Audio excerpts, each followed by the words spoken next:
Welcome back, student. Today we will discuss the topic element of computer system. Chapter 19 still continue and topic is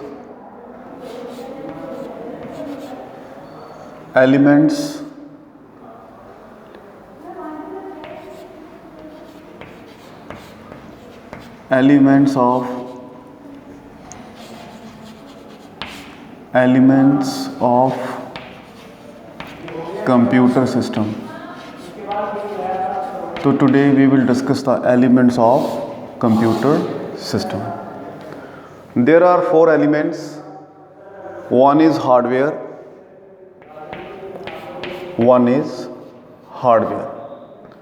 तो student यहाँ आपने समझना है कि hardware क्या होता है। राजे हार्डवेयर बेसिकली कंप्यूटर के फिज़िकल पार्ट्स हैं, ठीक है जी।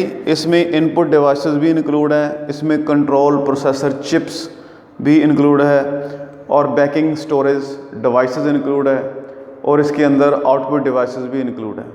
तो ये सारे के सारे आउटपुट डिवाइसेस हैं और जितने भी ये आपके हार्डवेयर हैं ये सब एक फिज़िकल पार्ट्स हैं, सब पार्ट्स एक दूसरे के साथ अटैच होते हैं तभी कंप्यूटर वर्किंग करता है। इसके बाद है हमारे पास सॉफ्टवेयर।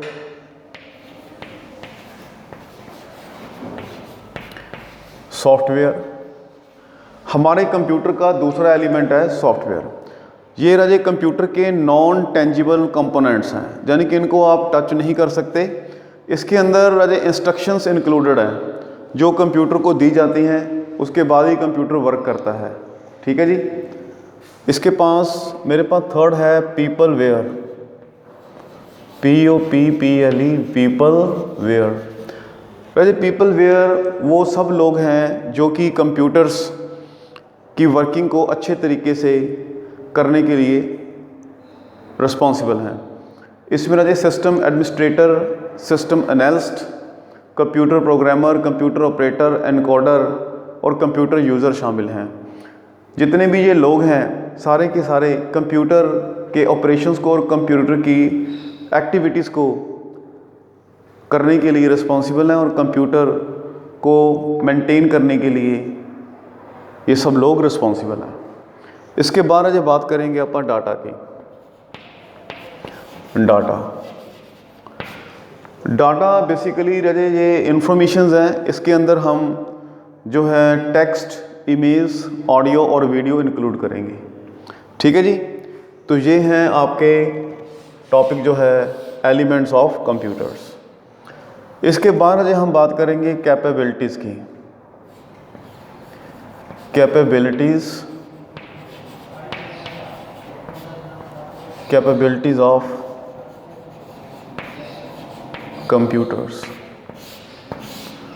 कंप्यूटर्स की कैपेबिलिटीज़ की बात करेंगे हम।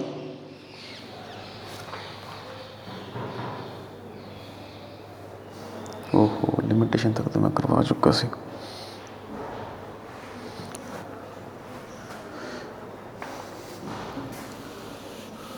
इसके बाद आज आप टॉपिक डिस्कस करेंगे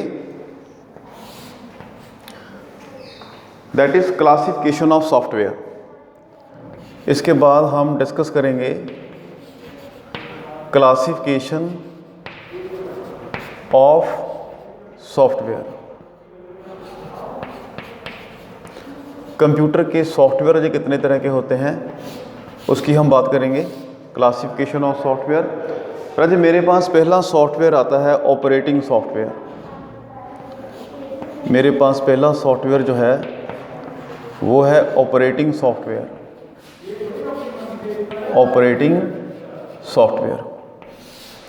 अब राजे ऑपरेटिंग सॉफ्टवेयर में हम बात करेंगे कि ये जो ऑपरेटिंग सॉफ्टवेयर है ये राजे कंप्यूटर के हार्डवेयर को कंप्यूटर की इंस्ट्रक्शन कम्युनिकेट करने में हेल्प करता है, ठीक है जी। और अगर मैं आपको बात करूं इसमें राजे माइक्रोसॉफ्ट विंडो इसकी एग्जांपल है। इसमें मैं आपको बता सकता हूं, एग्जांपल दे सकता हूं। एग्जांपल है इसकी Microsoft window, MS Microsoft window. तो माइक्रोसॉफ्ट विंडो इसकी एग्जांपल है, ठीक है जी। तो ये है आपका ऑपरेटिंग सॉफ्टवेयर। ऑपरेटिंग सॉफ्टवेयर जो है ना जी, ये कई तरह के हैं। ऑपरेटिंग सॉफ्टवेयर के कई टाइप्स हैं। अगर आप ऑपरेटिंग सॉफ्टवेयर के टाइप्स देखो, टाइप्स ऑफ ऑपरेटिंग सॉफ्टवेयर, तो इसमें राजे पहला टाइप्स आपके पास आ जाएगा GUI, ठीक है जी। GUI का मतलब है ग्राफिकल यूज़र इंटरफेस। अगर राजे आपको ग्राफिक्स या आइकन कंप्यूटर में चाहिए तो राजे आपके पास ये वाला सॉफ्टवेयर इंस्टॉल होना चाहिए, ठीक है जी। इसके बाद हमारे पास आता है मल्टी यूज़र।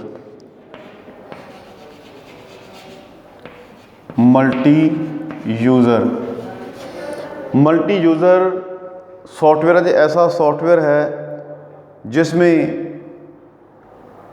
एक से ज़्यादा यूज़र सेम कंप्यूटर को सेम टाइम पे यूज़ कर सकते हैं, ठीक है जी। इसके बाद मेरे पास आता है मल्टी प्रोसेसर।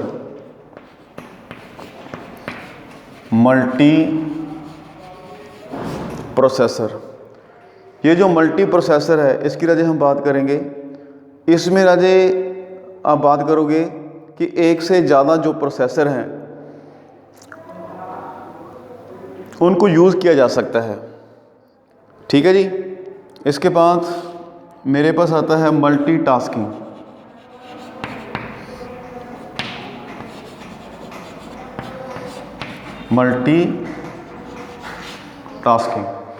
तो जो मल्टीटास्किंग सॉफ्टवेयर है इसमें ना जो मल्टीपल सॉफ्टवेयर यूज़ किए जाते हैं सेम टाइम पे, ठीक है, और मल्टीपल टास्क किए जा सकते हैं। और ई आता है मल्टी थ्रेडिंग।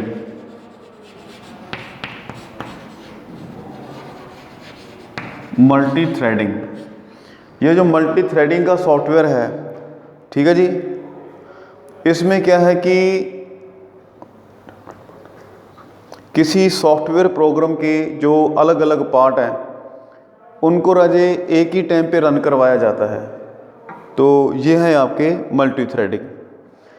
मेरे पास है जी दूसरा सॉफ्टवेयर जो जिसकी मैं बात करने जा रहा हूँ वो है मेरे पास यूटिलिटी सॉफ्टवेयर।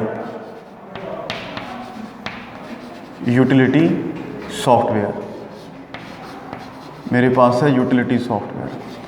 ये जो यूटिलिटी सॉफ्टवेयर है ये जो बेसिकली कंप्यूटर को मेंटेन करने के लिए, कंप्यूटर का बेस्ट यूज़ करने के लिए ये वाला सॉफ्टवेयर यूज़ होता है।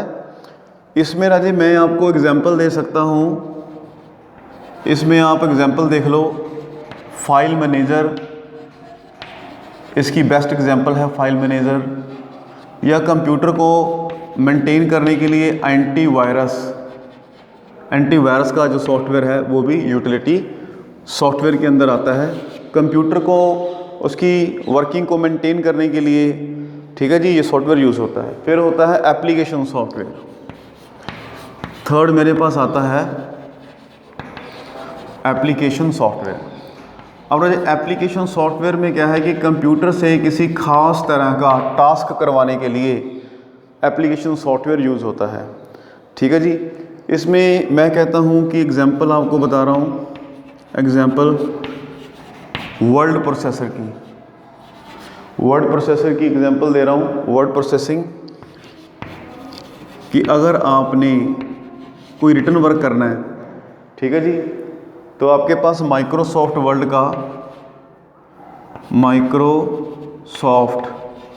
वर्ड का सॉफ्टवेयर इंस्टॉल होना चाहिए। माइक्रोसॉफ्ट वर्ड ये सॉफ्टवेयर इंस्टॉल होना चाहिए अगर आपको कोई रिटन वर्क करना है, ठीक है राजे। तो ये है हमारे पास कंप्यूटर के सॉफ्टवेयर के तीन software, operating software, utility software और एप्लीकेशन सॉफ्टवेयर। अब स्टूडेंट हम बात करेंगे कंप्यूटर की एप्लीकेशन की।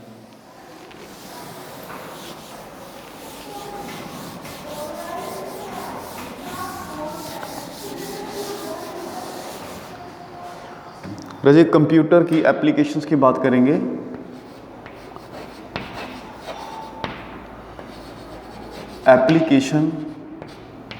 Applications of computer, applications of computer. Computer से हम क्या कुछ करवा सकते हैं, कंप्यूटर कौन सा टास्क कर सकता है। तो पहले हमारे पास है payroll and personal record, payroll and personal record, payroll and personal record, यानी कि कंप्यूटर की हेल्प से हम अपने एम्प्लॉयज़ का पर्सनल रिकॉर्ड रख सकते हैं और उनकी मंथली जो सैलरी है उस सैलरी को भी हम कैलकुलेट कर सकते हैं। ठीक है, एम्प्लॉयज़ का डाटा रिकॉर्ड में रखा जा सकता है। सेकंड है मेरे पास स्टॉक कंट्रोल। अब जो स्टॉक कंट्रोल है इसमें क्या है कि हमारे बिजनेस में कितना स्टॉक आया, कितना यूज़ हुआ और कितना बैलेंस बच गया। तो इस तरीके से आप परचेज, सेल और बैलेंस स्टॉक का रिकॉर्ड रख सकते हो। ठीक है जी, मेरी बात समझ में आ रही है आपको। और इसके बाद हम बात करेंगे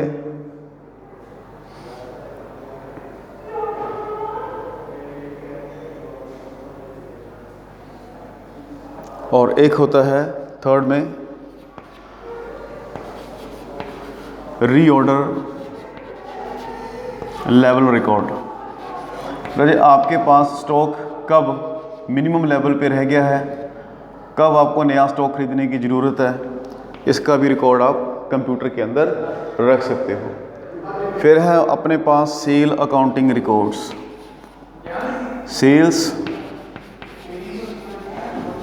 सेल्स अकाउंटिंग रिकॉर्ड। अगर आज आप सेल्स अकाउंटिंग रिकॉर्ड की बात करें तो हम इसमें बात करेंगे कि कंप्यूटर में आप ये पता कर सकते हो कि किन किन लोगों को सामान उधार बेचा गया है, यानी कि आपके कितने डेटर हैं। ठीक है जी, और वो उनसे कितने पैसे लेने हैं और वो कितना पैसा दे गए हैं। ठीक है जी। इसके बाद आप बात करेंगे costing and budgetary control,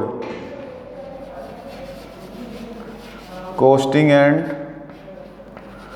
budgetary control, costing and budgetary control.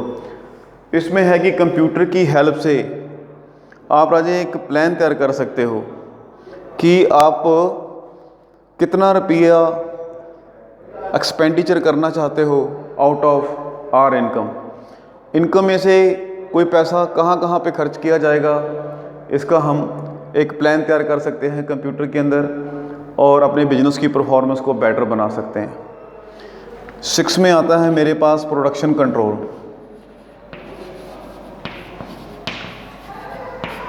6 में आता है प्रोडक्शन कंट्रोल। ये जो प्रोडक्शन कंट्रोल है ये भी एक प्रकार से प्लानिंग है। इसमें हम क्या है बेसिकली प्रोडक्शन के ऑब्जेक्टिव को अचीव करने की कोशिश करेंगे कि प्रोडक्शन किस लेवल में आपने करना है, कब उसको आपने कितनी मात्रा में तैयार करना है, उसका टाइमिंग क्या होएगा। ठीक है जी। और आप ये भी देखोगे कि प्रोडक्शन के टाइम पे कितना मटेरियल यूज़ हुआ, कितना वेस्ट हुआ। ठीक है जी। तो इस सब बातों का आप रिकॉर्ड कंप्यूटर के अंदर रख सकते हो। ठीक है जी, मेरी बात समझ में आ रही है आपको। इसके बाद आज अपन नेक्स्ट टॉपिक करने जा रहे हैं। नेक्स्ट टॉपिक जो है मेरे पास वो है types of process in relation to counting system. इसके बाद मेरे पास है topic type of process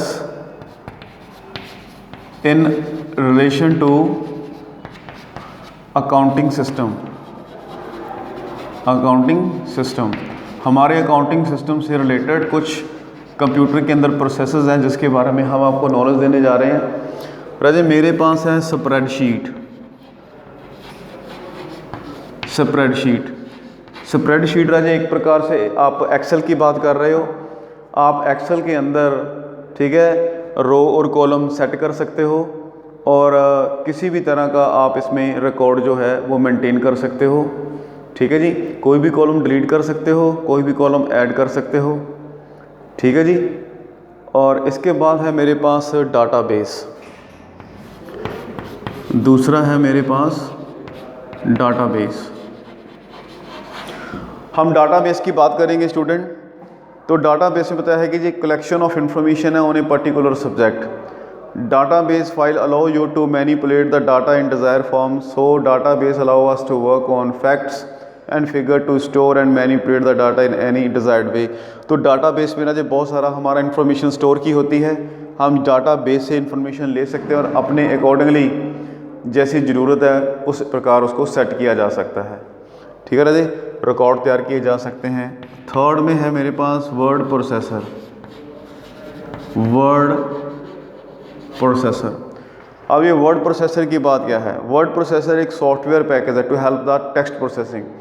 word or processing include insertion, deletion, changing, moving word, paragraphs etcetera. Word processing is the preparation of typescript using computing facilities for the storage and manipulation of the text. For example, word processor has ability to merge name and address with standard text so as to give impression that letter is personalized even in case of circular letter. तो राजे आप ये word processor जो है एक प्रकार से software है, एक पैकेज है, इसको आप इंस्टॉल करके कोई भी टेक्स्ट जो टाइपिंग फॉर्म में हो, ठीक है जी, अगर आपने कोई इन्फॉर्मेशन टाइप करनी है तो आपके पास वर्ड प्रोसेसर वाला जैसे MS वर्ड है वो सॉफ्टवेयर इंस्टॉल होना चाहिए, ठीक है जी। बात समझ में आ गई आपको? अब राजे मैं बात करूंगा द सिस्टम कंसेप्ट के बारे में। मेरे पास कंसेप्ट है द सिस्टम कॉन्सेप्ट। ये सिस्टम क्या होता है? सिस्टम बेसिकली अलग अलग पार्ट्स को आपने यूज़ करना है, उसको बोलते हैं सिस्टम, ठीक है जी।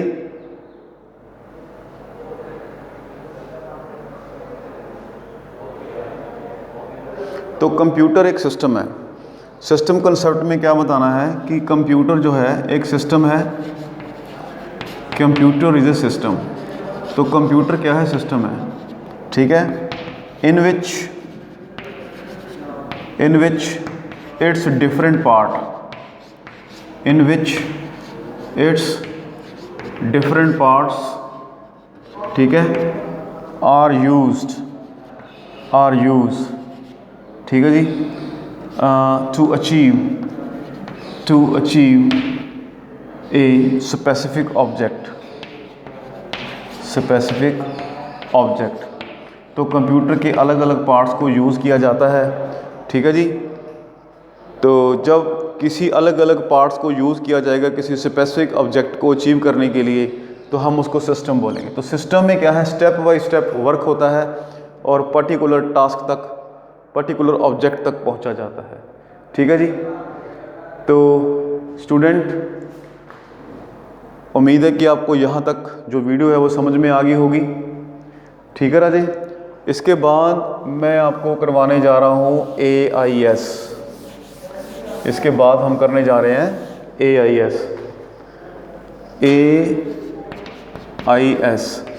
राजे AIS का मतलब है अकाउंटिंग इंफॉर्मेशन सिस्टम।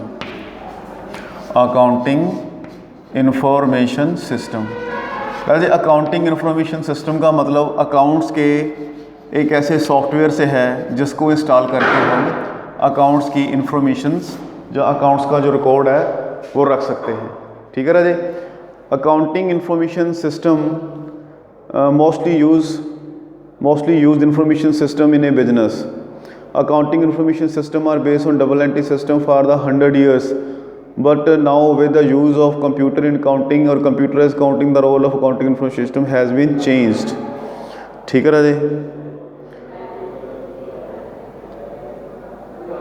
तो राजे इसके अंदर क्या है? अकाउंटिंग इंफॉर्मेशन सिस्टम में पहला पॉइंट है इनपुट। इनपुट में क्या होता है? हम बिल तैयार करते हैं। Preparations of bills. आजकल जितने भी बिल हैं वो कंप्यूटर पे तैयार किए जाते हैं, वो हमारा इनपुट के अंदर आता है, ठीक है जी। तो इसके बाद है प्रोसेसिंग में क्या है कि जो रिपोर्टें तैयार करेंगे, प्रेपरेशंस ऑफ रिपोर्ट्स। ठीक है जी, एक बार आपने बिल कंप्यूटर के अंदर बना दिए, आप क्या करोगे, रिपोर्ट्स तैयार करोगे। रिपोर्ट्स दो तरह की होएगी। रिपोर्ट्स जो हैं वो रेगुलर बेसिस पे भी तैयार की जा सकती हैं और एनुअल बेसिस पे भी। जैसे आपने प्रॉफिट एंड लॉस अकाउंट बनाना है तो वो एनुअल बेसिस पे होगा। ठीक है जी। और अगर आप डेली किसी लेजर का रिकॉर्ड देखना चाहते हो, जैसे सेल अकाउंट, परचेज अकाउंट, तो वो डेली बेसिस पे देखा जा सकता है। आउटपुट में राजे हमने बात करनी है कि अकाउंटिंग इंफॉर्मेशन सिस्टम में आउटपुट का क्या मीनिंग है। आउटपुट का मतलब है कि जो इन्फॉर्मेशन हमने कंप्यूटर में फीड की है, ठीक है, उसका हम आउटपुट देख सकते हैं। मैं आपको ऐसे कह सकता हूँ कि अगर आप फाइनल काउंट देखना चाहते हो, ठीक है जी, तो वो आउटपुट है, ये साल के एंड में आप देख सकते हो। अगर आपने कोई सेल अकाउंट देखना है तो वो भी आप देख सकते हो। ठीक है, सेल अकाउंट के अलावा अगर आप कोई बैंक अकाउंट देना चाहते हो, किसी भी प्रकार का कंप्लीट लेजर अगर आप देखना चाहते हो तो वो आप कंप्यूटर में देख सकते हो। और ट्रेडिंग अकाउंट और प्रॉफिट एंड लॉस अकाउंट अगर आप फुल फ्लाई देखना चाहते हो पूरे साल का, तो वो भी आप इसमें देख सकते हो। ठीक है जी। तो ये है आपका AIS, अकाउंटिंग इंफॉर्मेशन सिस्टम। ठीक है जी, अकाउंटिंग इंफॉर्मेशन सिस्टम, ठीक है जी, एक प्रकार से आप टैली को कह सकते हो। और अब आप राजे करैक्टरिस्टिक्स की बात करेंगे।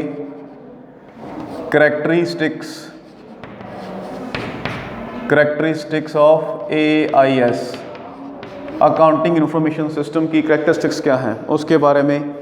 ठीक है जी। तो performs necessary task, performs necessary task,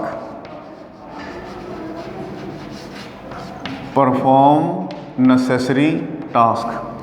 और ये परफॉर्म नेसेसरी टास्क का मतलब क्या है कि ये कोई भी फर्म है, firm does not decide whether it want to perform data processing. The firm is required by law to maintain a record of its activity. Elements in the environment such as government, stockholder, owner and the financial community demands that firm engage in data processing. But even if the environment did not demand it, the firm management invariably would implement the AIS as a means of achieving and maintaining control. तो राजे हमारे जो share holder हैं, जहाँ stock holder हैं, ठीक है जी, जो हमारी गवर्नमेंट है, वो अलग अलग प्रकार का डाटा मांगती है हमारे से। इवन बिजनेस के ओनर को भी अलग अलग प्रकार की इन्फॉर्मेशन चाहिए होती है। तो AIS की सबसे बड़ी करैक्टरिस्टिक्स ये है कि जो भी इम्पोर्टेंट इन्फॉर्मेशन है, ठीक है जी, जो भी इम्पोर्टेंट रिपोर्ट्स हैं, वो इसके अंदर तैयार की जाती हैं। इसे बोलते हैं परफॉर्म नेसेसरी टास्क। ठीक है जी। Standardised procedure, standardised procedures. Standardised procedures का मीनिंग क्या है कि जो अकाउंटिंग इंफॉर्मेशन सिस्टम है, ठीक है जी, ये राजे स्टैंडर्ड प्रोसीजर के अकॉर्डिंगली पूरी तरह फिट है। अलग अलग बिजनेस में अगर आप अकाउंटिंग इंफॉर्मेशन सिस्टम को यूज़ करना चाहते हो तो अकाउंटिंग इंफॉर्मेशन सिस्टम हर एक बिजनेस में यूज़ हो सकता है, क्योंकि इसके स्टैंडर्ड प्रोसीजर्स हैं। ठीक है जी। Handles detail data, detail data. तो सेकंड पॉइंट आपको क्लियर होगा कि AIS एक ऐसा सिस्टम है जो कि हर बिजनेस में सूटेबल है।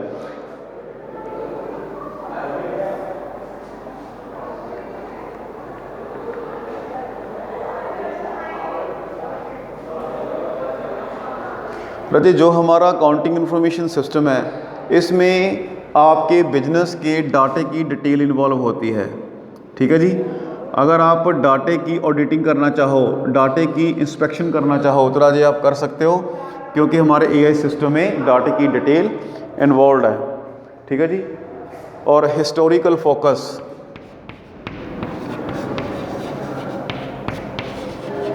हिस्टोरिकल फोकस, हिस्टोरिकल फोकस की राजे हम बात करेंगे कि जितना भी डाटा अकाउंटिंग इंफॉर्मेशन सिस्टम में रिकॉर्ड किया जाता है वो सारा का सारा डाटा पास्ट से रिलेटेड होता है। ठीक है जी, पास्ट से रिलेटेड होता है।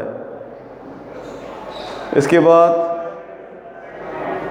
Minimum problem,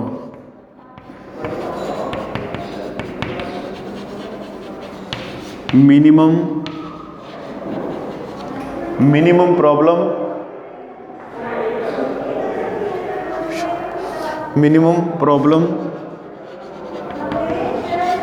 solving information, minimal problem solving informations. इस पर आज हम बात करेंगे कि the accounting information system produces some information output, the standard accounting report such as the income statement and the balance sheet are example. ठीक है जी। तो मिनिमल प्रॉब्लम सॉल्विंग इंफॉर्मेशन का मतलब है कि ये जो हमारा AIS अकाउंटिंग इंफॉर्मेशन सिस्टम है, ये हमें कुछ आउटपुट प्रोवाइड करता है। उस आउटपुट में हमें क्या है, कुछ इन्फॉर्मेशन प्रोवाइड होती है। ठीक है जी। जैसे हम अकाउंटिंग इंफॉर्मेशन सिस्टम के अंदर राजे प्रॉफिट एंड लॉस काउंट देख सकते हैं, इसके अंदर हम क्या देख सकते हैं, बैलेंस शीट भी देख सकते हैं। तो ये हमें इंफॉर्मेशन प्रोवाइड करता है। ठीक है, क्लियर है जी। तो अकाउंटिंग इंफॉर्मेशन सिस्टम हमें प्रॉब्लम सॉल्व करने में कुछ इंपॉर्टेंट इन्फॉर्मेशन प्रोवाइड करता है, जिससे हम बिजनेस की प्रॉब्लम्स को सॉल्व कर सकते हैं। एग्जांपल ये हमें profit and loss account provide करता है और बैलेंस शीट प्रोवाइड करता है। ठीक है राजे। स्टूडेंट, यहाँ तक उम्मीद है कि आपको लेक्चर समझ में आ गया होगा। नेक्स्ट वीडियो में राजे हम बात करेंगे कि अकाउंटिंग इंफॉर्मेशन सिस्टम के फंक्शंस क्या हैं। ठीक है जी। और अकाउंटिंग इंफॉर्मेशन सिस्टम का दूसरे इंफॉर्मेशन सिस्टम के साथ क्या रिलेशन है। ठीक है जी। तब तक थैंक यू।